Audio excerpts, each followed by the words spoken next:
Lagi butuh dana cepat? Ada pinjol Bantu Saku. Katanya cepat cair dan limitnya tinggi. Yuk kita bongkar faktanya. Aplikasi Bantu Saku adalah layanan pinjaman online yang sudah terdaftar dan berizin di Otoritas Jasa Keuangan atau OJK dengan nomor izin CAP-91-D.05-2021. Menurut informasi, platform ini menawarkan pinjaman tunai tanpa jaminan atau KTA dan diklaim memiliki limit hingga 20 juta rupiah untuk pengguna tertentu. Dengan legalitas ini, Bantu Saku bisa menjadi opsi yang lebih aman dibanding banyak aplikasi pinjol ilegal yang tersebar. Proses pendaftarannya juga cukup mudah. Unduh aplikasi Bantu Saku dari Play Store atau App Store, daftar dengan nomor HP aktif, isi data pribadi, dan unggah KTP. Pilih jumlah pinjaman dan tenor sesuai profil kamu. Setelah disetujui, dana akan cair ke rekening kamu. Banyak pengguna melaporkan proses bisa cukup cepat. Fitur tambahan, Bantu Saku juga menyatakan sudah menggunakan teknologi manajemen risiko dan kerjasama dengan Kredit Bureau Indonesia atau CBI untuk mempercepat proses persetujuan. Sekarang, mari kita lihat aspek biaya dan bunga yang paling penting. Menurut data, tenor pinjaman di Bantu Saku berkisar antara 91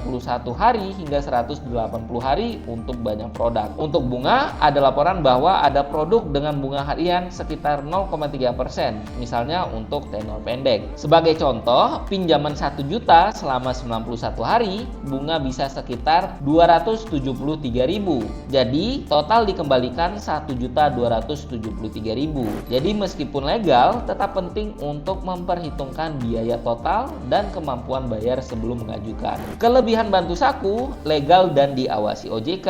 Yang kedua, proses pengajuan relatif mudah dan cepat. Dan yang terakhir, limit hingga nominal yang cukup tinggi dibanding beberapa aplikasi lainnya. Sedangkan untuk kekurangannya, bunga dan biaya bisa cukup tinggi dibanding kredit konvensional bank. Tenor masih cukup terbatas. Saat ini Bantu Saku hanya memiliki tenor maksimal 180 hari dalam beberapa produk. Dan yang terakhir, meskipun ini legal, tetap ada resiko-resiko seperti denda jika terlambat bayar dan laporan bahwa penagihan bisa terasa menekan. Tips aman dari aku, sebelum menggunakan pinjol, pastikan kamu benar-benar butuh dan punya rencana bayar yang jelas. Yang kedua, baca syarat dan ketentuannya, termasuk bunga harian, denda, dan tenor. Yang ketiga, jangan tergoda hanya karena cepat cair, tapi hitunglah biaya total yang akan kamu tanggung. Dan yang terakhir, pastikan aplikasi yang kamu gunakan legal dan berizin OJK. Kesimpulannya, Bantu Saku ini sudah pasti aman dan legal karena sudah diawasi oleh OJK.